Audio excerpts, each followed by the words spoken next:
Assalamualaikum sahabat sejuta kisah, selamat datang penonton baru dan penonton setia. Malam itu, langit desa Jamparan menghitam pekat, diterpa angin dingin yang menusuk hingga ke tulang. Suara jerit pilu pecah di antara kandang yang porak-poranda, darah menggenang di tanah basah, dan puluhan ternak rebah tak bernyawa. Wajah-wajah ketakutan menatap gelisah. Ada sosok buas mengintai dalam gelap, membawa teror yang tak pernah mereka bayangkan sebelumnya. Di sudut lain, seorang nenek renta berdiri sendiri di ambang malam, menatap hutan lebat dengan mata berkaca-kaca, seolah menyimpan rahasia yang mampu menggetarkan siapa saja. Apa yang sebenarnya terjadi malam itu? Mengapa keberanian seorang nenek tua mampu membuat seekor harimau gemetar dan seluruh desa membisu dalam keheranan? Namun sebelumnya, bagi yang beragama Islam, saya sarankan untuk menuliskan sholawat Nabi Muhammad agar kelak sholawat ini menjadi saksi untuk mendapat syafaat di akhirat. Like dan subscribe ke channel ini sangat membantu menyebarkan dakwah Islam dan menjadi amal jariah. Desiran angin malam menusuk kulit, membawa aroma tanah basah dari hutan lebat yang mengelilingi desa Jamparan. Langit malam itu begitu gelap, hanya sesekali cahaya petir menyambar di kejauhan, memperlihatkan siluet pohon-pohon tua yang menari tertiup angin. Di tengah keheningan, tiba-tiba terdengar suara jeritan panjang menembus malam. Suara itu berasal dari kandang sapi milik Pak Raji, terletak di pinggir desa, hanya berjarak beberapa langkah dari batas hutan. Beberapa warga yang masih terjaga segera berlarian, menenteng senter dan obor seadanya, berusaha menerobos gelap yang pekat. Sampai di sana, mereka terhenyak. 2 ekor sapi rebah berlumuran darah, bulu-bulu mereka tercabik luka cakar yang dalam. Tanah basah memerah, dan di antara sisa tubuh ternak, ada jejak kaki besar yang tak biasa, meninggalkan bekas dalam lumpur. Pak Raji gemetar, tangannya bergetar memegang tiang kandang, napasnya memburu. "Ini bukan serangan anjing hutan," bisik salah seorang warga dengan suara serak, matanya tak lepas dari jejak itu. "Ini pasti harimau." Bisikan itu segera menjalar di antara kerumunan, menambah kecemasan yang telah lama terpendam di benak para petani dan peternak. Malam itu, keresahan menjalar cepat ke seluruh desa. Lampu-lampu minyak di setiap rumah tak kunjung dipadamkan. Wajah-wajah tua dan muda menatap keluar jendela, menahan napas di balik pintu yang terkunci rapat. Sementara di ujung desa, di sebuah gubuk kecil beratap anyaman rumbia, Nenek Sumarni duduk sendirian di beranda. Tubuhnya ringkih, namun matanya tajam memandang ke arah hutan. Ia memeluk selendang lusuh, bibirnya bergetar melantunkan doa dalam hati. Suara derap langkah kecil terdengar mendekat. Cucunya, Nina, berdiri ragu di ambang pintu, matanya berkaca-kaca menahan takut. "Nenek, harimau itu akan datang ke rumah kita juga," bisik Nina pelan. Nenek Sumarni menoleh, tersenyum samar, meski garis-garis cemas tergurat di wajahnya. "Jangan takut, Nak. Harimau hanya datang karena ia kehilangan rumah dan makanannya," jawabnya dengan suara tenang, meski di dalam hatinya gelombang was-was terus berputar. Malam terus berlanjut dengan kecemasan yang tak kunjung reda. Suara burung hantu terdengar lirih, diselingi gemerisik daun-daun yang tertiup angin. Seluruh desa seakan menahan napas, menunggu apa yang akan terjadi setelah malam kelam itu. Dan di balik kegelapan hutan, sepasang mata tajam mengintai dari balik semak. Harimau besar itu, si raja, mengendus udara dengan hati-hati, bulu punggungnya berdiri tegak. Ada sesuatu yang membawanya mendekat ke perkampungan manusia. Di waktu yang sama, warga desa mulai berkumpul di balai desa. Pak Raji dengan suara berat menceritakan tragedi yang menimpa ternaknya. Semua yang hadir merasa ngeri dan gelisah. Mereka tahu, jika malam ini harimau telah berani memangsa ternak di pinggir desa, maka besok-besok, siapapun bisa jadi korban berikutnya. Dari sudut balai desa, Nenek Sumarni diam saja, memeluk selendang dengan erat. Matanya menatap kosong ke lantai, seolah sedang berbicara dengan dirinya sendiri. Di luar, suara angin masih mengaung, membawa hawa dingin dan firasat buruk yang tak mudah diusir. Pagi hari di desa Jamparan terasa lebih muram dari biasanya. Embun masih bergelayut di ujung daun, tapi suasana hati para warga terasa berat, seolah seluruh desa tenggelam dalam bayang-bayang yang menyesakan. Sejak kejadian malam itu, semua pembicaraan hanya berkutat pada satu hal, harimau. Tak ada lagi tawa di warung kopi, bahkan suara ayam pun terdengar seolah enggan berkokok keras. Pak Raji, yang kini duduk di teras rumahnya, masih tampak lemas. Pandangannya kosong menatap kandang yang rusak, sisa darah mengering di tanah, dan bekas cakaran yang menghancurkan papan kayu. Istrinya berusaha menenangkan, tapi kegelisahan tak bisa ia sembunyikan. Setiap kali angin membawa suara dari hutan, tubuhnya seolah membeku. Di sisi lain desa, para petani dan peternak mengumpulkan keberanian untuk saling mendatangi. Satu persatu, mereka mulai berdatangan ke balai desa, membawa cerita dan kecemasan masing-masing. Suara pelan mereka berbaur menjadi bisik-bisik resah, membangun suasana yang semakin menekan. Di dalam balai desa, ruang besar sederhana dengan dinding papan dan lampu minyak yang tergantung di langit-langit, suasana jauh dari biasanya. Biasanya tempat ini penuh gelak tawa atau canda anak-anak kecil yang bermain di luar. Kali ini, tak satu pun dari mereka berani berkeliaran. Semua meringkuk di rumah bersama keluarga, menunggu kabar apa yang akan diputuskan para tetua desa. Pak Raji duduk paling depan, wajahnya tampak lebih tua dari semalam. Di sampingnya, berdiri Gito, pemuda gagah yang terkenal dengan keberaniannya, meski acap kali nekat. Suara Gito terdengar lantang ketika ia bicara. Kita tak bisa diam saja, Pak. Kalau kita terus menunggu, harimau itu akan mengambil lebih banyak dari kita. Malam ini 2 sapi, besok siapa yang tahu, bisa saja nyawa manusia. Wajah-wajah di sekelilingnya tampak saling menatap, setuju tapi juga takut. Beberapa orang bahkan menggenggam pisau kecil atau kayu seolah siap jika sewaktu-waktu bahaya datang. Pak Raji menarik napas panjang, menatap seluruh warga yang hadir. Aku tahu ketakutan kalian. Aku juga takut. Tapi memburu harimau bukan perkara mudah. Siapa di antara kita yang pernah melihat harimau sebesar itu di hutan? Jejaknya saja sebesar piring. Kalau kita gegabah, bukan tidak mungkin malah kita yang jadi korban. Gito menepuk dada, mencoba menyembunyikan kegugupannya. Kalau kita bersatu, pasti bisa, Pak. Jangan sampai anak-anak kita hidup dalam ketakutan setiap malam. Seorang ibu tua di sudut ruangan menghela napas. Matanya basah memandang lantai. Aku tak mau kehilangan siapapun lagi. Jangan sampai kejadian yang dulu terulang. Ingat waktu musim paceklik. Banyak dari kita kelaparan. Harimau juga datang ke sini waktu itu. Suasana makin tegang. Semua orang tahu, harimau bukan musuh yang bisa dianggap remeh. Bahkan saat bicara tentangnya, seakan udara jadi lebih dingin. Tiba-tiba suara langkah kaki pelan terdengar. Nenek Sumarni, dengan selendang tua yang membalut tubuhnya, melangkah masuk dengan pelan. Semua kepala menoleh, sebagian ada yang mengangguk hormat, yang lain hanya mengamati dalam diam.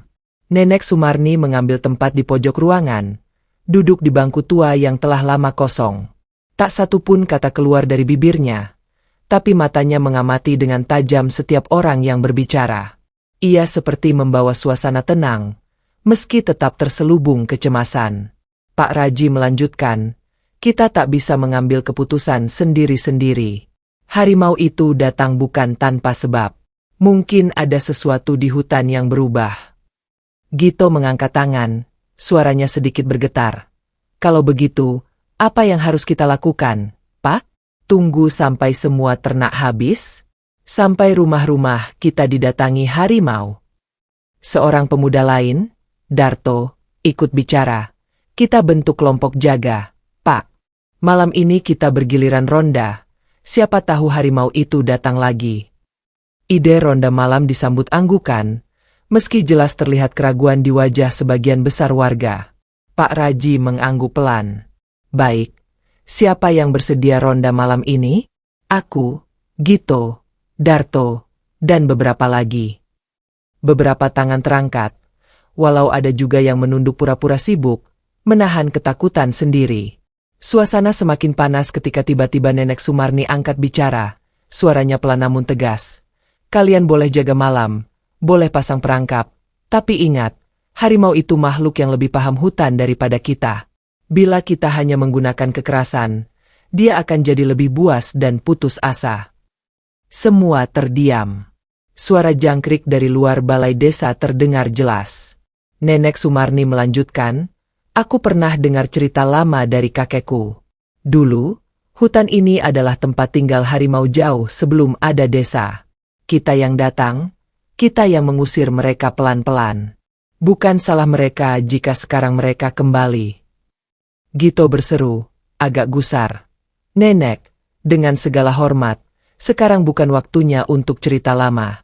Ini soal hidup mati. Harimau sudah membunuh ternak. Siapa tahu selanjutnya manusia." Nenek Sumarni menatap Gito, sorot matanya menenangkan. "Memang benar, ini soal hidup dan mati. Tapi kadang yang menyelamatkan hidup justru bukan kekuatan, melainkan hati yang sabar. Beri aku waktu 1 minggu. Aku akan cari cara, akan bicara pada harimau itu, akan mencoba membuatnya pergi tanpa pertumpahan darah." Beberapa orang tertawa kecil, yang lain menggeleng tak percaya. Pak Raji mencoba menengahi. "Nenek Sumarni, ini urusan besar. Bagaimana nenek yakin bisa menenangkan harimau liar? Ini bukan dongeng, nenek." Nenek Sumarni tak tersinggung, hanya tersenyum tipis. "Aku hanya minta 1 minggu. Jika tak berhasil, lakukan apa saja yang kalian anggap perlu. Tapi selama seminggu itu, jangan sakiti harimau itu dulu. Izinkan aku mencoba." Diskusi berlangsung alot. Sebagian besar masih ragu, beberapa malah menganggap permintaan Nenek Sumarni hanya buang-buang waktu. Namun setelah lama berdebat, akhirnya disepakati, Nenek Sumarni diberi waktu 1 minggu. Para warga tetap akan ronda malam, pasang perangkap di sekitar kandang, namun tak ada yang boleh melukai harimau jika bertemu. Pak Raji mengetuk meja. "Baik, kita sepakat. 1 minggu untuk Nenek Sumarni. Tapi setelah itu, bila tak ada perubahan, kita akan lakukan cara kita." Suasana mulai mencair, walau ketegangan tetap terasa. Malam itu, warga pulang ke rumah masing-masing, membawa harapan samar sekaligus rasa cemas. Di jalan pulang, suara obrolan lirih terdengar di antara langkah kaki mereka, membicarakan keputusan aneh yang baru saja mereka buat. Sebagian masih menertawakan Nenek Sumarni di belakang punggungnya, sebagian lain diam-diam berharap keajaiban benar-benar terjadi. Malam pertama ronda dimulai. Gito, Darto, dan beberapa pemuda desa berjalan keliling kandang dan jalanan desa membawa obor dan tongkat. Tiap kali suara ranting patah di hutan, mereka saling berpandangan cemas. Di rumahnya, Nenek Sumarni tak bisa tidur. Ia duduk di beranda, memandang lekat ke arah hutan yang hitam, seolah berbicara dengan sesuatu di kegelapan. "Raja, jangan lukai kami. Aku akan datang padamu," bisiknya pelan. Ia tahu, harimau itu tak sekadar binatang buas. Ia adalah bagian dari masa lalunya, bagian dari kisah lama yang pernah hampir ia lupakan. Di sudut lain, Nina, cucu Nenek Sumarni, menatap dari balik tirai. Ia mendengar semua pembicaraan tadi di balai desa, tapi yang ia ingat hanya wajah tegas neneknya, yang tak sedikit pun tampak gentar menghadapi harimau. Malam berakhir dengan ketegangan yang belum juga reda. Tak ada serangan lagi malam itu, namun suara auman dari dalam hutan terdengar jelas, membuat bulu kuduk siapapun meremang. Suara itu panjang, berat, dan seolah membawa pesan, "Aku ada di sini, aku mengawasi kalian." Pagi berikutnya, kabar dari balai desa tersebar cepat. Belum ada tanda-tanda harimau keluar lagi, tapi warga tak berani lengah. Di tengah rasa cemas, Nenek Sumarni mempersiapkan diri. Ia menyiapkan beberapa ramuan dari tanaman hutan, selendang tua, dan sepotong roti kering. Ia tahu, perjalanan ke hutan nanti bukan sekadar menantang bahaya, tapi juga menantang keyakinan seluruh desa. Hari pertama dari waktu 1 minggu yang dijanjikan pun dimulai. Dan di dalam hati setiap warga, muncul pertanyaan yang tak terucap. Apakah benar seorang nenek tua bisa menaklukkan binatang buas hanya dengan hati dan kenangan? Pagi itu langit tampak cerah, tapi tak ada yang benar-benar merasa lega. Udara desa Jamparan masih dibungkus ketegangan yang tak tampak. Angin yang berhembus lembut dari arah hutan membawa serta suara-suara alam yang biasanya menenangkan, namun kini justru memunculkan kecemasan yang tak bisa dijelaskan. Di sudut desa, di rumahnya yang kecil beratapkan rumbia, Nenek Sumarni mulai menyiapkan apa yang akan ia bawa. Dalam tas anyaman tua, ia memasukkan beberapa lembar daun kering, serbuk kayu manis hutan, sepotong kecil garam batu, dan seutas tali merah yang sudah ia simpan puluhan tahun. Semua itu bukan sekadar benda biasa. Mereka adalah bagian dari masa lalu yang pernah hampir ia lupakan. Ramuan-ramuan yang dulu diajarkan almarhum kakeknya, seorang tabib hutan yang memahami bahasa binatang lebih dari manusia. Nina menatap neneknya dari ambang pintu, tak bicara sepatah kata pun. Matanya berkaca-kaca. Ia tahu neneknya akan masuk ke hutan, tempat di mana seekor harimau besar mengintai. "Nenek, aku boleh ikut?" tanyanya dengan suara nyaris tak terdengar. Nenek Sumarni menoleh, mengusap kepala Nina lembut. "Tidak, sayang. Ini bukan perjalanan yang mudah. Tapi doakan aku, ya." Nina mengangguk, lalu berlari masuk ke dalam rumah sambil menahan tangis. Beberapa tetangga yang mengetahui rencana Nenek Sumarni berdiri di kejauhan, mengawasi dalam diam. Ada yang menggertakkan gigi karena menganggap nenek itu nekat. Ada pula yang dalam hati berharap ada keajaiban dari langkah kecilnya itu. Nenek Sumarni berjalan perlahan ke arah batas desa. Tempat hutan mulai memperlihatkan giginya. Semak-semak rimbun, akar menjalar, dan bayangan pepohonan tinggi menyambut dengan kesunyian. Di tanah, jejak besar yang tertinggal dari malam sebelumnya masih tampak jelas. Cakaran harimau dengan bentuk bundar dan dalam, menandakan bobot hewan itu sangat besar. Ia berdiri sejenak di sana, menatap jejak itu dengan tenang. Lalu ia menunduk, menyentuh jejak tersebut dengan ujung jarinya, membisikkan sesuatu dalam bahasa yang sangat tua, hanya dikenal oleh segelintir orang yang dulu hidup selaras dengan rimba. "Raja, aku datang bukan untuk melawanmu, tapi untuk bicara," ucapnya lirih. Sambil berjalan memasuki hutan, setiap langkah Nenek Sumarni penuh kehati-hatian. Dia menyentuh batang pohon yang ia kenali, membungkuk menyapa rumput liar, seolah-olah berbicara dengan penjaga hutan yang tak terlihat. Dedaunan bergemerisik di atas kepalanya. Sinar matahari menembus celah-celah pohon, menciptakan pola-pola cahaya di tanah. Di tengah hutan itu, di sebuah tanah datar yang ditumbuhi pakis liar, Nenek Sumarni berhenti. Di tempat inilah, bertahun-tahun lalu, ia pernah bermain ketika masih muda. Disinilah ia pertama kali melihat seekor anak harimau terjebak dalam jerat yang dipasang pemburu. Ia tak tahu pasti, tapi keyakinannya semakin kuat. Harimau yang sekarang mengancam desa mungkin saja adalah harimau yang dulu pernah ia selamatkan. Ia duduk di atas batu besar, mengeluarkan daun-daun dari dalam tasnya, lalu menaburkan serbuk kayu manis di atasnya. Asap kecil mengepul dari dupa kering yang ia bakar, menciptakan aroma hangat yang familiar di antara semak belukar. "Raja," bisiknya, "kau masih ingat suara ini?" Tak ada jawaban, hanya gemerisik angin yang lewat cepat. Tapi Nenek Sumarni tak putus asa. Ia tahu, harimau bukan makhluk yang bisa dipanggil seperti anjing peliharaan. Mereka penuh kebanggaan, memiliki naluri waspada, dan tak mudah percaya. Dalam diam, ia menunggu. 1 jam berlalu. Lalu 2 jam. Matahari bergeser pelan di atas kepalanya, menyinari sebagian wajahnya yang mulai dipenuhi peluh. Tubuhnya mungkin tua, tapi tekadnya tak pernah lapuk. Dan akhirnya, dari balik semak di kejauhan, terdengar suara. Bukan suara manusia, bukan pula suara angin. Tapi langkah berat, rumput bergoyang, dedaunan terinjak. Nenek Sumarni tak bergeming. Ia tetap duduk, membiarkan napasnya mengalir tenang. Lalu, dari sela batang pohon besar, muncul sosok itu. Harimau. Besar. Gagah.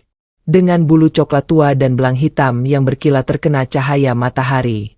Matanya kuning keemasan, bersinar penuh kewaspadaan. Setiap gerakannya tenang, penuh kendali, seperti raja yang tahu kekuatannya tak bisa ditandingi. Harimau itu menatap Nenek Sumarni dari kejauhan, tak bergerak, hanya diam, mengamati. Nenek Sumarni menatap balik, lembut. Kau mengingatku, bukan? Tidak ada raungan, tidak ada geraman, hanya tatapan. Perlahan, ia mengeluarkan potongan daging kering dari dalam kantung kecil, meletakkannya di atas tanah di depannya, lalu kembali duduk tanpa bersuara. Harimau itu tetap di tempatnya. Kemudian, dengan langkah perlahan dan hati-hati, ia maju. Sekali, 2 kali, 3 kali, lalu berhenti. Ia mencium tanah, mendekati potongan daging, lalu diam. Sejenak, matanya bertemu mata Nenek Sumarni. Dan di sana, dalam tatapan itu, seperti ada isyarat. Harimau itu mengangkat kepala, lalu berbalik, dan pergi masuk kembali ke dalam hutan. Nenek Sumarni tersenyum kecil. Bukan kemenangan, tapi pengakuan. Tapi ia tahu ini baru permulaan. Saat ia berdiri dan bersiap kembali, bayangan harimau itu masih membekas kuat di pelupuk matanya. Itu adalah pertemuan dua makhluk yang berbeda namun saling memahami. Pertemuan pertama yang akan membawa babak baru di desa Jamparan. Namun sementara itu, di balai desa, warga mulai gelisah. Sudah hampir tengah hari, dan belum ada kabar apapun dari Nenek Sumarni. Gito mondar-mandir di depan pintu balai desa. Resah. Aku nggak percaya beliau bisa mengubah apapun. Kalau sampai malam ini harimau itu datang lagi, aku akan pimpin sendiri perburuan. Pak Raji, yang awalnya mendukung ide Nenek Sumarni, mulai goyah. Suara-suara sumbang dari warga semakin banyak. Mereka merasa desa tak bisa menunggu lebih lama. Sementara itu, Nina hanya duduk di beranda rumahnya, memeluk lutut, menatap ke arah hutan. Ia tahu, di sana neneknya sedang bertemu sesuatu yang tak bisa dipahami oleh siapapun di desa. Tapi ia juga percaya bahwa sang nenek tidak sendiri. Malam ketiga di desa Jamparan datang dengan kabut yang lebih tebal dari biasanya. Cahaya lampu minyak dari rumah-rumah warga meredup diselimuti uap putih tipis yang menggantung di udara. Suara jangkrik pun terdengar lebih lambat, seolah mereka juga ikut tenggelam dalam kekhawatiran yang menyelimuti desa itu. Di balai desa, ketegangan terus meningkat. Warga berkumpul lebih awal malam itu. Suara gaduh menggema, perdebatan kecil mulai meledak di antara para lelaki desa.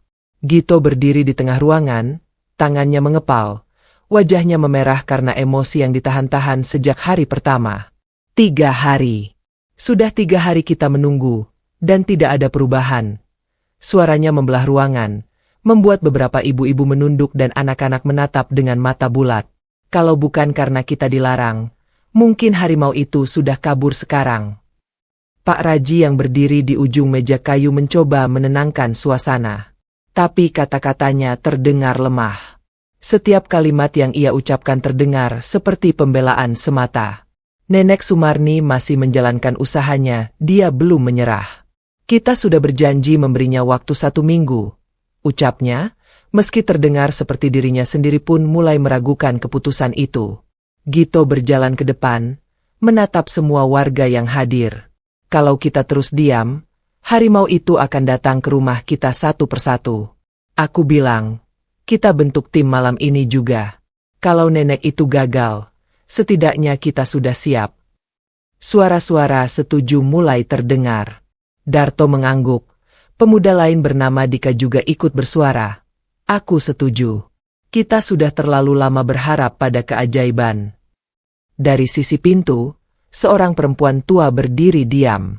Bu Mina, tetangga dekat Nenek Sumarni, mengangkat tangannya perlahan. Suaranya kecil, namun cukup membuat seluruh ruangan diam. Bagaimana kalau keajaiban itu memang sedang terjadi, tapi belum kita lihat? Beberapa orang mendengus pelan. Gito tertawa pendek. Getir. Bu Mina, kita bicara soal harimau, bukan soal bunga mekar di pagi hari. Pak Raji mengangkat tangannya. Cukup. Kita tunggu sampai malam ke-7. Itu sudah disepakati. Setelah itu, kita akan bicarakan langkah kita.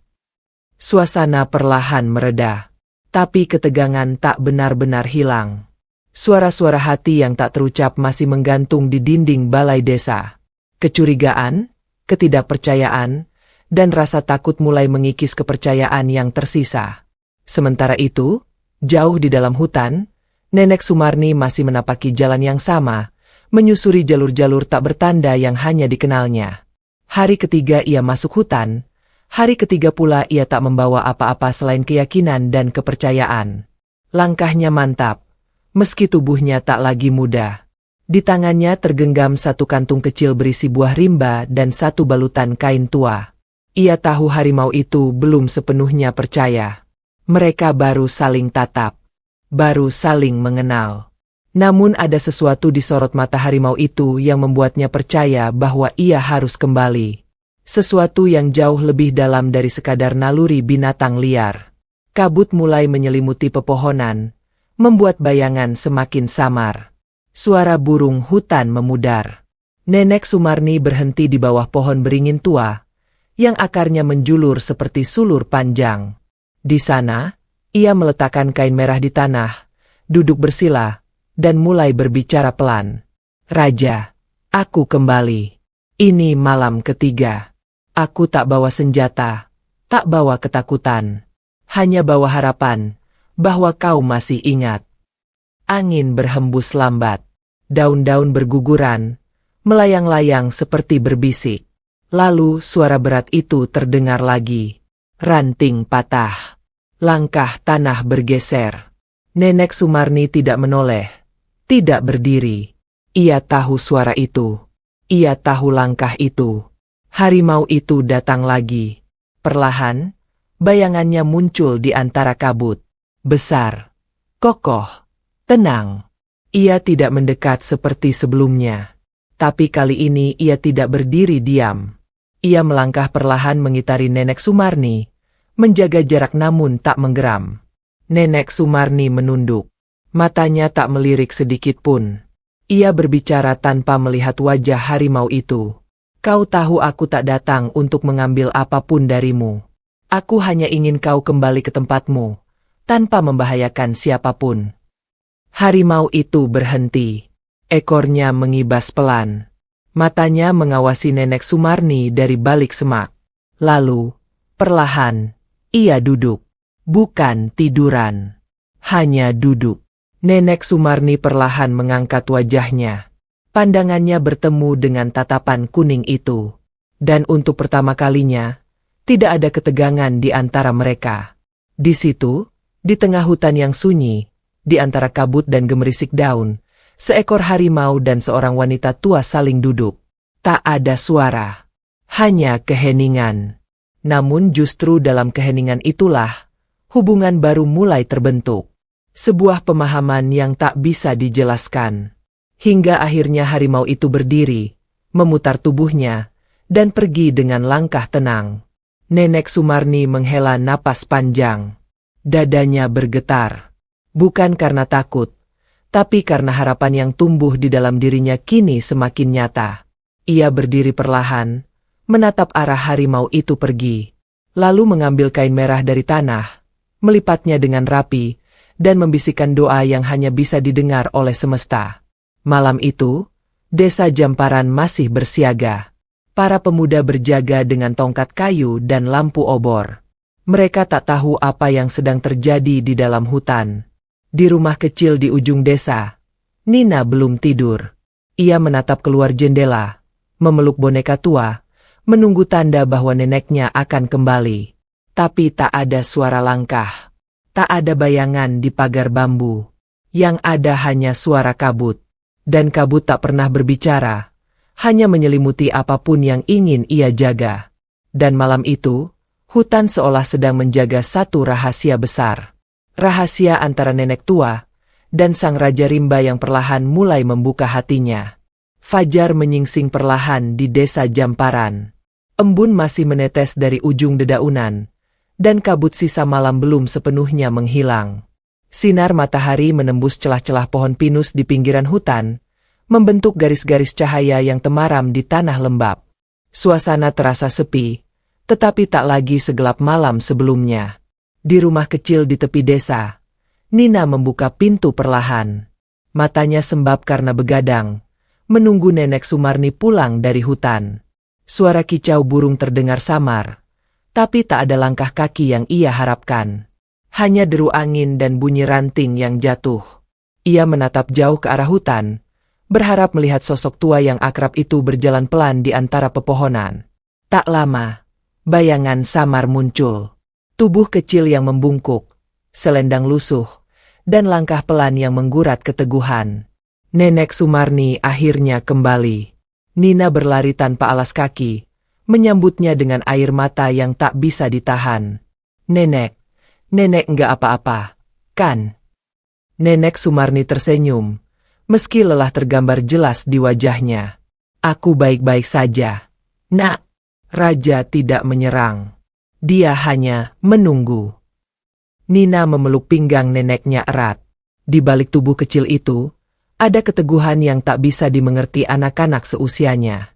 Tapi entah mengapa, Nina merasa aman.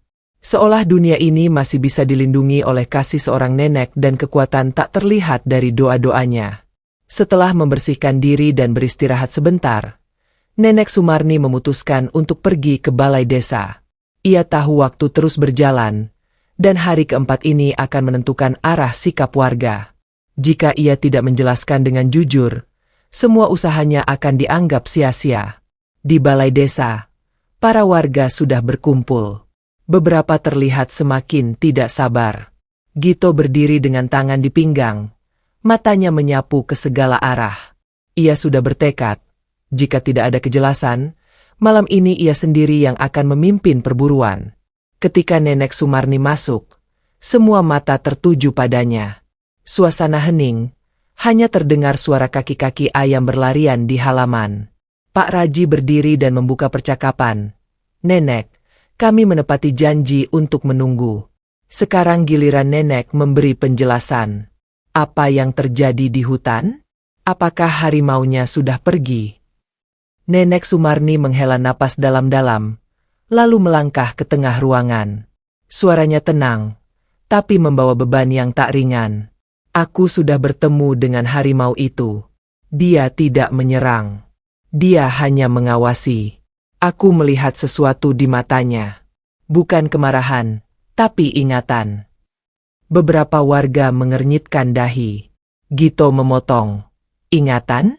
Nenek bicara seperti harimau itu bisa mengenali manusia. Nenek Sumarni menatap Gito, tidak marah, hanya penuh pengertian. Ya, karena aku mengenalnya. Seisi balai desa seketika terdiam. Bertahun-tahun lalu, sebelum kalian semua menikah, sebelum anak-anak kalian lahir, aku pernah tinggal di pinggiran kota. Aku bekerja sebagai perawat satwa di kebun binatang tua yang kini sudah tak ada. Waktu itu, ada seekor anak harimau kecil, bulunya sedikit coklat keemasan. Tidak biasa. Dia ditemukan terlantar, kurus, penuh luka di kaki belakangnya. Aku yang merawatnya. Aku memberinya nama Raja. Suara Nenek Sumarni gemetar. Bukan karena takut, tapi karena kenangan yang menyesakkan dada. Raja tumbuh besar di bawah pengawasan kami. Tapi harimau tidak bisa hidup di dalam kandang selamanya. Suatu hari, setelah bertahun-tahun, dia dilepas liarkan ke kawasan hutan ini, ketika aku sudah kembali ke desa. Aku pikir, aku tak akan pernah melihatnya lagi. Pak Raji menunduk, suaranya pelan, dan sekarang dia kembali. Iya, jawab Nenek Sumarni. Dan aku yakin, dia mengenali bauku. Suaraku, bahkan mungkin hatiku. Gito tertawa pahit. Jadi semua ini karena harimau yang kangen sama nenek? Bukan, Nenek Sumarni menjawab tegas. Semua ini karena dia bingung. Hutan tempat ia dulu dilepaskan semakin sempit. Perburuan liar, kebakaran, dan suara mesin membuatnya gelisah. Dia datang ke desa bukan karena haus darah, tapi karena dia merasa terancam. Dia mencari tempat aman. Suara gemuruh kecil terdengar dari warga. Perlahan, Rasa tak percaya berubah jadi keheranan. Pak Raji menatap Nenek Sumarni dalam diam. Pikirannya berputar. Kalau begitu, apa rencana nenek? Kita tak bisa terus hidup dalam ketakutan. Nenek Sumarni mengangguk. Aku akan bertemu dia lagi. Lebih dekat. Aku ingin memastikan dia tak kembali menyerang. Aku akan bawa dia ke tempat lebih dalam. Ke hutan bagian dalam yang masih alami, yang belum dijamah. Dia harus tahu bahwa dia punya tempat di sana. Dan jika gagal, tanya Gito cepat. Maka kalian boleh lakukan apa yang kalian anggap perlu, jawab Nenek Sumarni. Suasana menjadi hening. Tak ada suara yang berani mengusik keheningan yang syarat makna itu. Malam harinya, Nenek Sumarni mempersiapkan perjalanan berikutnya. Kali ini dia membawa kain yang sama, seikat daging kering, dan sepotong logam kecil. Bukan senjata, melainkan liontin tua berbentuk harimau, hadiah dari kebun binatang tempat ia pernah bekerja. Ia berjalan ke arah hutan, melewati batas-batas yang kini mulai dikenalnya dengan sangat baik. Setiap langkahnya membawa beban, namun juga harapan. Di bawah langit penuh bintang, diiringi angin malam yang dingin, ia kembali ke tempat pertemuan mereka. Tempat di mana ia dan Raja telah duduk bersama dalam sunyi. Ia menunggu. Dan tak lama kemudian, suara yang sama terdengar. Kali ini langkahnya lebih dekat. Raja muncul, matanya tak lagi tajam, tapi masih penuh kewaspadaan. Nenek Sumarni berdiri, menunjukkan liontin harimau di tangannya. Lihat ini, Raja. Aku masih menyimpanmu, bahkan setelah semua tahun yang berlalu. Harimau itu menunduk sedikit, lalu duduk. Dan malam itu, untuk pertama kalinya Raja mengibaskan ekornya pelan, tanda bahwa ia tak akan menyerang. Sebuah awal dari pengertian yang perlahan tumbuh, bukan hanya antara mereka, tapi antara dunia manusia dan dunia rimba yang selama ini penuh ketakutan dan prasangka. Malam ke-6 di Desa Jamparan adalah malam yang paling sunyi sepanjang minggu itu. Bahkan angin pun berhembus lebih perlahan, seperti enggan mengganggu ketenangan yang mulai meresap ke setiap celah pohon dan rumah. Namun ketenangan ini bukanlah tanpa alasan. Di dalamnya tersembunyi jantung-jantung yang berdebar kencang, mata-mata yang tak henti mengintip ke arah batas hutan, dan bibir-bibir yang terus menggumamkan doa dalam diam. Di rumah Pak Raji, suara ketukan terdengar pelan di pintu kayu. Saat ia membuka, di sana berdiri Bumina dengan mata merah dan tangan gemetar. Aku melihat sesuatu, Pak, katanya dengan napas terbata. Di ujung ladangku, tadi sore, harimau itu, dia duduk, tidak menyerang, hanya duduk. Pak Raji memicingkan mata. Kamu yakin? Iya. Dia duduk menghadap ke barat, seperti sedang menunggu sesuatu. Pak Raji menelan ludah. Nenek Sumarni. Bumina mengangguk pelan. Mungkin begitu. Berita itu segera menyebar ke seluruh penjuru desa. Sebagian besar warga tidak percaya, sebagian lain justru merasa ngeri. Harimau liar yang selama ini mereka takuti, kini muncul terang-terangan di perbatasan ladang, duduk diam, seolah sedang memikirkan sesuatu. Gito mendengar kabar itu dengan wajah kaku. Ia tak berbicara sepatah kata pun malam itu. Hanya duduk di anak tangga rumahnya, menatap ke arah hutan dengan sorot mata yang rumit, antara bimbang, marah, dan rasa ingin tahu. Di sisi lain, Nenek Sumarni telah menyiapkan sesuatu yang berbeda untuk malam ini. Ia mengenakan selendang tua warisan ibunya. Di saku kainnya, tersimpan liontin harimau dan sepotong roti gandum kering.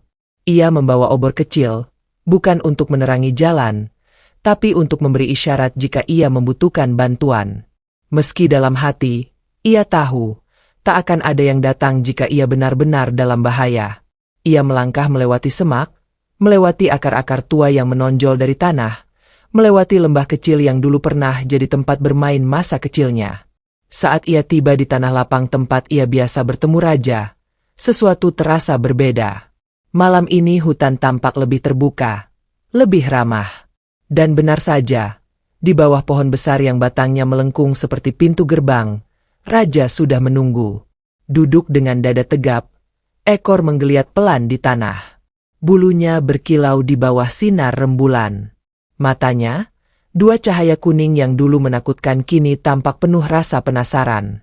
Nenek Sumarni tak bicara. Ia duduk perlahan, hanya beberapa meter dari raja. Hening.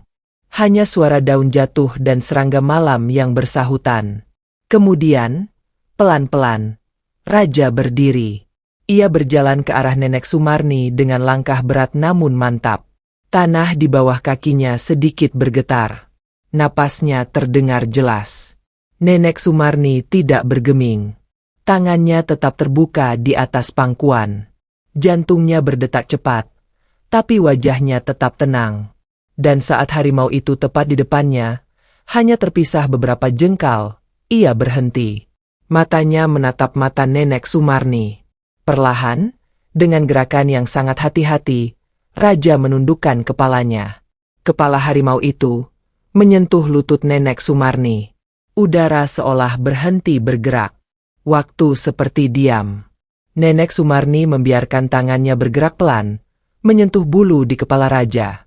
Bulunya hangat, kasar, tapi di balik itu terasa denyut kehidupan yang nyata. Seekor makhluk buas yang kini menyerahkan dirinya dalam damai. Kau ingat, bukan? Bisik Nenek Sumarni. Dulu aku yang menyuapimu. Aku yang membersihkan lukamu. Dan kini, aku hanya ingin kau aman, Raja, dan membiarkan kami juga merasa aman. Raja tidak bergerak. Ia hanya duduk, membiarkan tangan wanita tua itu mengelus kepalanya. Lalu ia mengangkat wajahnya, menatap ke dalam mata manusia yang pernah menyelamatkannya. Ada sesuatu yang terpantul di sorot matanya. Bukan naluri liar, bukan rasa lapar, melainkan rasa percaya. Di sisi lain desa, beberapa warga yang berjaga malam mengaku mendengar suara aneh. Bukan raungan, bukan auman mengerikan, tapi seperti dentuman lembut, jauh di dalam hutan, yang entah kenapa membuat mereka menunduk dengan rasa hormat. Pak Raji yang mendengar laporan itu hanya bisa menghela napas panjang. Apakah ini tanda dari langit, atau hanya harapan kosong yang terlalu ingin kita percayai? Tanyanya pada diri sendiri. Dan ketika ia menatap ke arah hutan, sinar obor kecil terlihat menari-nari di kejauhan, perlahan menjauh semakin dalam. Seolah membawa sebuah keputusan yang sudah diambil. Kembali ke hutan, malam makin larut. Angin mulai menusuk tulang. Nenek Sumarni duduk bersandar di batang pohon besar. Raja berbaring di dekatnya, mata setengah tertutup, sesekali membuka saat mendengar suara asing. Nenek Sumarni mengeluarkan roti dari kainnya, membaginya dua. Satu dimakan sendiri, satu diletakkan di tanah di dekat kaki raja. Aku tahu kau lebih suka daging, tapi ini yang kupunya malam ini. Raja menoleh, mencium, lalu tidak memakan rotinya. Hanya membiarkannya di situ. Mereka duduk seperti itu cukup lama. Satu manusia, satu harimau. Dua makhluk berbeda, dua dunia berbeda, dipertemukan kembali oleh takdir yang tak bisa dihindari. Saat fajar mulai mengusir malam, Nenek Sumarni berdiri pelan. Ia menatap raja, tersenyum samar. Besok malam, aku akan bawa kau ke tempat yang lebih dalam. Di sana kau bisa tinggal tanpa diganggu. Dan kami bisa hidup tanpa ketakutan. Raja berdiri. Ia menatap lama. Kemudian, dengan satu gerakan cepat tapi tidak kasar, ia mengusap tubuhnya ke kaki Nenek Sumarni, seolah memberi salam, atau mungkin ucapan terima kasih. Kemudian ia berjalan pergi, menghilang di balik pepohonan lebat. Nenek Sumarni berdiri diam. Ia tahu, malam ini telah mengubah segalanya. Dan di desa Jamparan, di rumah-rumah yang masih tertutup rapat, ada satu perubahan kecil yang mulai tumbuh. Rasa takut yang semula menyesakan, perlahan-lahan mulai digantikan oleh rasa ingin percaya. Bahwa mungkin, makhluk liar pun bisa bersahabat, jika ada cukup kesabaran dan cinta untuk menjembatani jurang di antara mereka. Matahari pagi di desa Jamparan bersinar lebih hangat dari biasanya. Sinarnya menembus celah-celah anyaman dinding bambu, menciptakan pola-pola cahaya di lantai tanah yang mulai mengering. Aroma embun dan tanah basah masih melekat di udara, namun pagi itu terasa berbeda. Ada ketenangan aneh yang menyelimuti seluruh desa, seperti napas panjang setelah malam-malam penuh ketegangan. Nenek Sumarni duduk di beranda rumahnya, menatap hutan dengan pandangan yang dalam. Ia telah kembali sebelum fajar, tubuhnya lelah, tapi hati dan pikirannya justru terasa lebih ringan. Di pangkuannya tergeletak seutas tali rotan dan seikat kecil daun-daunan kering yang ia petik dari jalur hutan bagian dalam. Nina duduk di sampingnya, diam-diam menggenggam jari neneknya. Malam ini, nenek pergi lagi, bisiknya pelan. Nenek Sumarni mengangguk tanpa menoleh. Ya, nak, malam ini yang terakhir. Aku harus antarkan dia ke tempat di mana dia bisa tinggal dengan damai. Berita pertemuan antara Nenek Sumarni dan harimau mulai menyebar pelan. Tak semua warga percaya. Sebagian besar masih ragu. Namun setelah 6 malam berturut-turut tidak ada ternak yang diserang, bahkan tak ada suara auman yang memecah malam, perlahan-lahan warga mulai membuka hati. Pak Raji mengunjungi rumah Nenek Sumarni siang itu. Ia membawa buah tangan, ubi kukus dan air kelapa muda, sebagai tanda dukungan diam-diam. Aku tak tahu harus bilang apa. Nek, tapi kalau malam ini nenek pergi lagi, aku akan tunggu dari kejauhan. Aku tak mau kau sendiri. Nenek Sumarni tersenyum. Terima kasih, Pak Raji. Tapi percayalah, aku tidak pernah sendiri. Pak Raji terdiam sejenak, lalu meletakkan bungkusan di meja kayu. Kalau butuh bantuan, bakarlah kain merah itu. Aku dan beberapa pemuda akan mengawasimu dari jauh. Senja datang lebih cepat dari yang diharapkan. Langit berubah oranye, lalu merah darah. Burung-burung hutan kembali ke sarangnya. Bayangan pepohonan memanjang di tanah seperti lukisan yang bergerak perlahan. Nenek Sumarni mengenakan pakaian yang sama seperti malam sebelumnya. Selendang tua, tas kecil, dan liontin harimau yang tergantung di leher. Ia tidak membawa senjata, hanya membawa kepercayaan. Ketika kakinya melangkah meninggalkan desa, beberapa pasang mata mengamati dari balik jendela. Tak ada kata-kata perpisahan, hanya tatapan penuh harapan.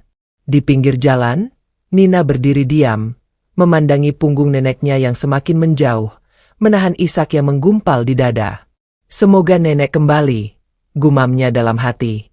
Di batas hutan, Pak Raji dan 3 pemuda, Gito, Darto, dan Dika, berdiri berjaga di balik semak. Mereka tidak menyusul, hanya mengamati dari kejauhan, seperti janji yang telah dibuat. Nenek Sumarni menyusuri jalur yang sama seperti malam-malam sebelumnya, tapi kali ini lebih dalam, lebih jauh. Sampai ke bagian hutan yang belum pernah ia tapaki selama bertahun-tahun. Di tengah hutan, suara alam menyambutnya. Burung malam mulai bernyanyi. Serangga hutan berdengung seperti paduan suara. Dan dari balik semak yang samar muncul raja. Harimau itu tidak datang dengan raungan, tidak juga dengan sorot mata mengintimidasi. Ia berjalan pelan, langkahnya berat namun mantap. Tubuhnya seakan menyatu dengan gelapnya malam dan hangatnya tanah. Nenek Sumarni menunduk sedikit, menghormati kehadiran makhluk agung itu. Malam ini kita pergi lebih jauh. Raja, aku akan antarkan kau ke tempat yang lebih aman. Raja menatapnya sejenak, lalu berjalan memutar, menuju jalur kecil di balik semak. Nenek Sumarni mengikutinya. Langkah mereka pelan, menyusuri hutan yang mulai gelap. Di sisi kiri, batang pohon lebar menutupi langit. Di sisi kanan, semak berduri bergoyang pelan. Bau tanah basah dan daun mati semakin tajam. Setelah hampir 1 jam berjalan, mereka tiba di sebuah lembah kecil. Lembah itu ditutupi pakis dan pohon besar dengan akar yang merambat seperti jaring. Di tengahnya ada aliran sungai kecil, airnya jernih, memantulkan cahaya bintang yang mulai muncul satu persatu. Raja berhenti di sana. Dia duduk, matanya menatap ke arah air. Nenek Sumarni berdiri di sampingnya. Inilah tempatnya, ucapnya lirih. Dulu, sebelum semuanya berubah, tempat ini adalah jalur migrasi harimau. Kakekku pernah bilang, ini tanah para penjaga. Tak ada manusia yang berani berburu di sini. Raja menoleh, seolah mengerti. Lalu, tiba-tiba, suara ranting patah terdengar dari arah utara. Nenek Sumarni menegang. Tangan kanannya meraba kain merah di pinggang. Dari balik pohon, muncul siluet manusia. Pak Raji. Dia berjalan pelan, diikuti Gito dan dua pemuda lainnya. Mereka menunduk, menahan napas. Harimau itu menoleh cepat. Berdiri. Bulu tengkuknya naik. Gito refleks mengangkat tongkat kayu di tangannya. Jangan, teriak Nenek Sumarni. Semua diam. Pak Raji melangkah ke depan, meletakkan tongkatnya di tanah. Kami tidak datang untuk menyakitinya, ucapnya pelan. Kami hanya ingin melihat sendiri dengan mata kami. Raja tidak bergerak, hanya menatap. Napasnya berat, terdengar jelas di udara malam yang hening. Nenek Sumarni melangkah ke samping raja, berdiri di antara manusia dan harimau. Dia bukan musuh, bukan ancaman. Dia hanya ingin kembali, dan kita harus memberinya jalan. Gito menatap dengan mata masih penuh keraguan. Namun ia tak bicara. Darto dan Dika mengangguk pelan. Perlahan, mereka menurunkan tongkat masing-masing. Dan untuk pertama kalinya, 5 manusia berdiri dalam jarak hanya beberapa meter dari seekor harimau rimba, tanpa rasa takut. Raja menatap mereka satu persatu. Lalu, dengan gerakan pelan, ia mendekat. Tak langsung ke arah mereka, tapi ke sungai kecil di tengah lembah. Ia minum airnya. Semua mata mengawasi. Tak berkedip. Air sungai memantul di wajah raja. Dan malam itu, di tengah hutan Jamparan, sesuatu berubah. Raja bukan lagi bayangan kematian. Bukan lagi lambang bahaya. Ia adalah bagian dari tempat ini. Bagian dari sejarah. Dan malam ini, ia telah memilih untuk tinggal. Bukan sebagai ancaman, tapi sebagai penjaga baru dari rimba yang hampir dilupakan. Nenek Sumarni menatap langit. Bintang-bintang bertabur, seperti menandai akhir dari perjalanan panjang ini. Tapi dalam hatinya, ia tahu, ini bukan akhir. Ini baru awal. Awal dari hubungan baru antara manusia dan makhluk agung yang disebut raja. Malam ke-8 datang seperti angin yang membawa pesan-pesan lama dari masa silam. Desa Jamparan perlahan mulai kembali bernapas seperti biasa. Namun bisik-bisik tentang harimau dan Nenek Sumarni belum juga mereda. Semua mata masih tertuju ke arah hutan, seolah hutan itu kini menyimpan bagian dari hati mereka, bagian yang dulu mereka tolak, tapi kini mulai mereka terima. Di balai desa, Pak Raji duduk seorang diri di kursi panjang kayu yang sudah mulai lapuk. Tangannya menopang kepala, dan pandangannya kosong menatap ke arah langit yang penuh bintang. Suara jangkrik dan burung malam terdengar samar, namun satu suara lain yang mengganggu pikirannya terus berulang. Suara langkah harimau, bukan karena takut, tapi karena kagum. Aku tidak pernah melihat hewan sebesar itu begitu tenang berada dekat dengan manusia, gumamnya sendiri. Di belakangnya, Bu Mina datang membawa secangkir air jahe. Kau tak tidur juga, Pak? Pak Raji tersenyum tipis. Tak bisa. Terlalu banyak hal yang kupikirkan malam ini. Di sudut desa, rumah Nenek Sumarni tampak sepi dari luar. Tapi di dalamnya, ia tengah menulis di selembar kertas kuning yang telah lusuh. Tinta dari botol kecil dituangkan perlahan, dan tulisannya tak rapi, namun penuh makna. Ia tahu, tak semua orang akan paham kisahnya dengan raja. Dan suatu hari nanti, kisah itu mungkin akan terdengar seperti dongeng. Namun ia menulisnya bukan untuk dikenang. Ia menulisnya agar tidak dilupakan. Nina duduk tak jauh dari neneknya. Kali ini ia tak bertanya, tak mengganggu. Ia hanya memandang. Belajar dalam diam dari sosok yang telah mengubah jalan hidup seluruh desa. Setelah menulis cukup panjang, Nenek Sumarni melipat kertas itu menjadi kecil dan menyelipkannya ke dalam liontin harimau yang selalu tergantung di lehernya. "Besok, aku akan titipkan ini padanya," bisiknya pelan. Nina bertanya dengan lirih, "Apakah nenek yakin raja akan mengerti?" "Aku tak yakin," jawabnya lembut. "Tapi yang mengerti bukan hanya dia." Hutan pun mendengar. Pagi hari keesokan harinya datang dengan suara burung pipit yang ramai. Daun-daun basah oleh embun bergetar lembut diterpa angin, dan cahaya matahari memantul di dahan-dahan pinus. Suasana yang dulu terasa mencekam, kini terasa seperti pelukan hangat dari alam.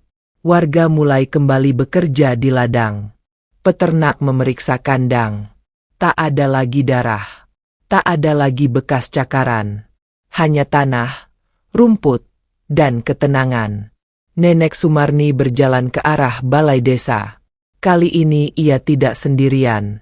Gito ikut bersamanya. Darto juga. Bahkan Pak Raji berjalan di sampingnya. Di tangan Nenek Sumarni tergenggam seutas tali rotan dan selembar daun yang dilipat. Itu bukan benda biasa. Itu adalah tanda.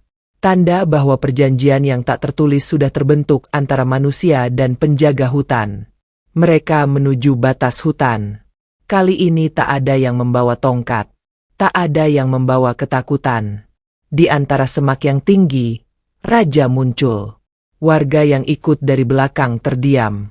Bahkan yang paling keras kepala pun kini menyaksikan sendiri. Seekor harimau besar muncul dari hutan, berjalan dengan tenang ke arah mereka, dan berhenti tepat di depan Nenek Sumarni. Tidak satu pun orang bergerak. Raja menunduk pelan. Dan di momen itulah, Nenek Sumarni mengangkat liontin kecil dari lehernya, membuka penutupnya, dan menggenggam surat kecil yang tadi malam ia tulis. "Ini untukmu, Raja," katanya dengan lirih. Ia meletakkan surat itu di tanah, di depan kaki harimau. Raja mengendus pelan, lalu duduk. Dan untuk pertama kalinya, dia mengeluarkan suara yang lembut. Bukan auman, bukan geraman, tapi suara dalam, berat, seperti bisikan rimba. Angin berhembus lebih kencang. Daun-daun melayang. Dan waktu terasa diam. Lalu harimau itu berdiri, mengambil langkah pelan, dan kembali ke hutan. Tidak menoleh ke belakang. Tidak lari.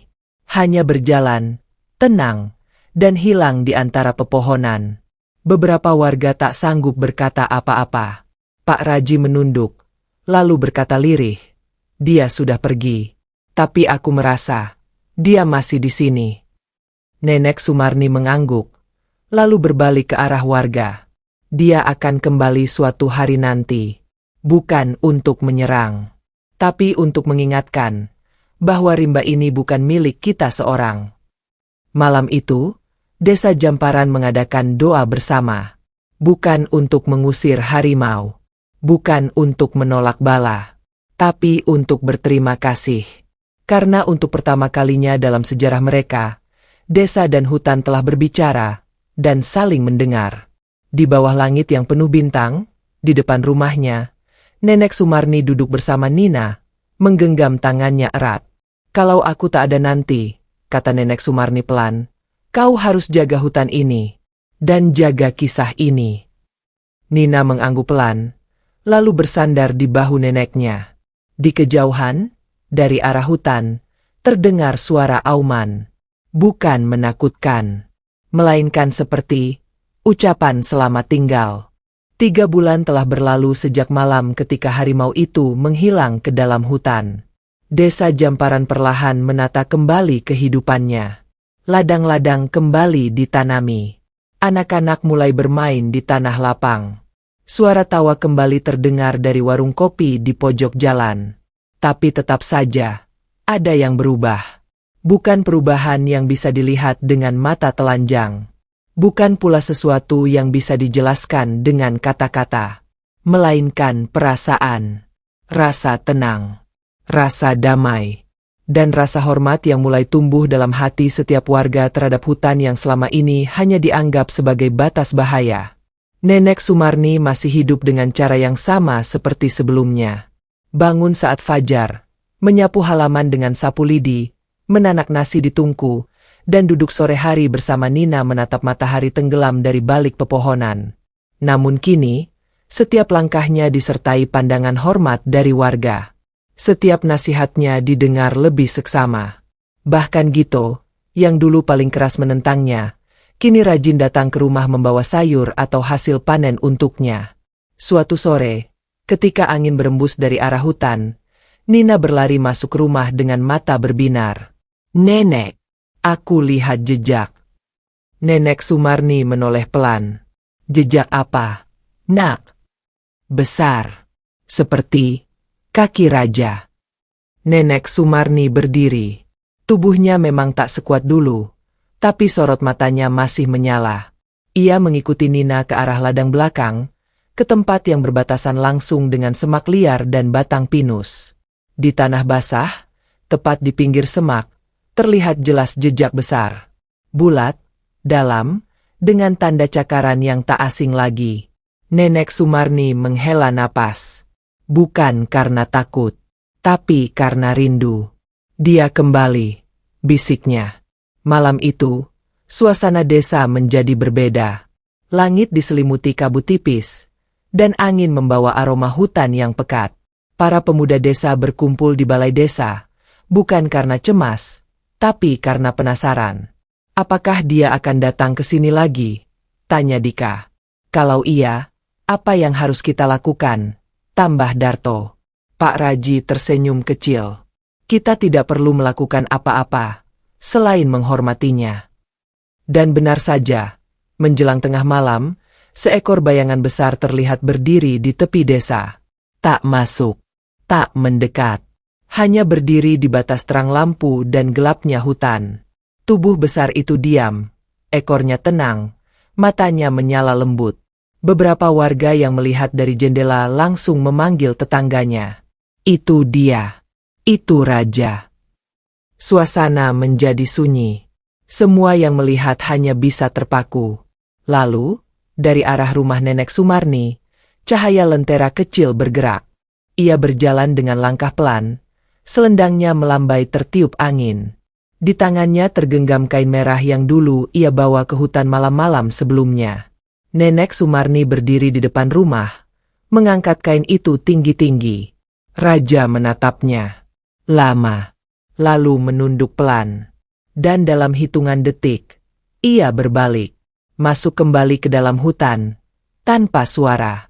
Sejak malam itu, warga menyebut batas desa sebagai garis damai. Tidak ada yang menebang pohon di sana. Tidak ada yang menaruh jebakan. Bahkan anak-anak pun diajarkan untuk tidak membuang sampah ke arah hutan. Beberapa hari kemudian, sesuatu yang mengejutkan terjadi. Seekor harimau betina dan dua anak kecil terlihat bermain di tepian sungai yang tak jauh dari jalur lama tempat Nenek Sumarni biasa bertemu raja. Para penebang kayu yang sedang melintasi jalur itu terdiam. Mereka tak berani mendekat. Namun harimau-harimau itu tidak menyerang. Hanya bermain air, lalu masuk kembali ke semak. Kabarnya segera tersebar di desa. Raja tidak pergi sendiri. Dia membawa keluarganya, kata Bumina sambil tersenyum. Gito hanya mengangguk pelan. Matanya berkaca-kaca. Dan kita sekarang adalah bagian dari hutan itu juga. Di malam-malam berikutnya, suara auman harimau tidak lagi terdengar sebagai ancaman, melainkan sebagai tanda bahwa rimba masih hidup, bahwa penjaganya masih ada, dan bahwa manusia tidak sendiri di dunia ini. Suatu malam, Nina bertanya pada neneknya, "Nenek, apakah raja tahu bahwa kita merindukannya?" Nenek Sumarni tersenyum. Dia tahu. "Nak, hutan punya caranya sendiri untuk mendengar, lebih dari yang bisa kita ucapkan." Dan malam itu, dari arah hutan, terdengar satu auman panjang, berat, dalam, tapi penuh kedamaian. Dan seluruh desa diam. Karena semua tahu, itu bukan sekadar suara binatang liar. Itu adalah suara dari rimba yang menyapa manusia dengan cinta. Tahun demi tahun bergulir seperti air sungai yang tak pernah berhenti mengalir. Desa Jamparan kini tidak hanya dikenal sebagai desa kecil di tepi hutan, tapi juga sebagai tempat yang dihormati karena legenda hidup antara manusia dan harimau. Kisah tentang Nenek Sumarni dan Raja telah berubah menjadi cerita yang diceritakan dari mulut ke mulut, dari kakek ke cucu, dari guru ke murid. Tapi bagi sebagian orang yang hidup di masa itu bukan sekadar cerita. Itu adalah kebenaran, pengalaman, dan warisan yang mengubah cara hidup mereka selamanya. Nenek Sumarni sendiri tak pernah meninggalkan desa. Rambutnya kini sepenuhnya memutih, namun tubuhnya tetap tegap. Tiap pagi ia masih menyapu halaman, menanak nasi, dan duduk di kursi rotan tua di beranda rumahnya, menatap ke arah hutan yang dulu menakutkan, kini menjadi sahabat sejatinya. Nina telah tumbuh menjadi gadis muda yang cantik dan lembut. Ia menjadi pengajar di sekolah desa, mengajarkan anak-anak tentang alam, tentang hormat pada makhluk hidup, dan tentang kisah neneknya yang telah membuat seluruh dunia kecil mereka berubah. Di ruang kelas sederhana, di hadapan papan tulis, Nina sering membuka pelajaran dengan pertanyaan. Siapa di antara kalian yang tahu siapa Raja Hutan Jamparan itu? Dan anak-anak akan menjawab serempak. Harimau, teman Nenek Sumarni. Di balik senyumnya, Nina tahu, itu lebih dari sekadar cerita. Itu adalah pelajaran kehidupan. Tentang bagaimana luka bisa berubah menjadi kekuatan. Tentang bagaimana keberanian bisa lahir dari rasa iba. Dan tentang bagaimana cinta bisa tumbuh di tempat yang paling tidak disangka, antara manusia dan binatang buas. Suatu malam, ketika angin bertiup dari arah selatan dan bulan bulat menggantung di langit, Nenek Sumarni terbaring di ranjang kayu tuanya. Di sisi tempat tidur, Nina duduk sambil menggenggam tangannya. Nenek, apakah kau lelah? Nenek Sumarni tersenyum, napasnya berat, namun matanya tenang. Tidak, Nak, aku hanya merasa waktuku akan tiba. Nina menggenggam lebih erat. Jangan bicara begitu, Nek. Tak apa. Dengar. Jika nanti aku tak ada, jangan tangisi aku. Aku telah hidup cukup. Aku telah berdamai dengan hutan, dengan manusia, dengan diriku sendiri. Pagi harinya, desa Jamparan berduka. Nenek Sumarni wafat dengan tenang di usia yang sangat tua. Tak ada jeritan, tak ada ratapan, hanya tangis lirih yang tertahan. Seluruh desa datang mengiringi pemakamannya. Dari anak-anak sampai orang-orang tua. Dari Pak Raji hingga Gito dan Darto. Semua datang. Dan saat jenazahnya dikebumikan di bawah pohon pinus besar di tepi hutan, sesuatu yang tak disangka terjadi. Dari balik semak, muncul seekor harimau besar. Semua yang hadir terdiam.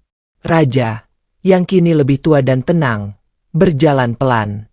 Tidak menyerang. Tidak menerkam. Hanya berdiri di samping pusara.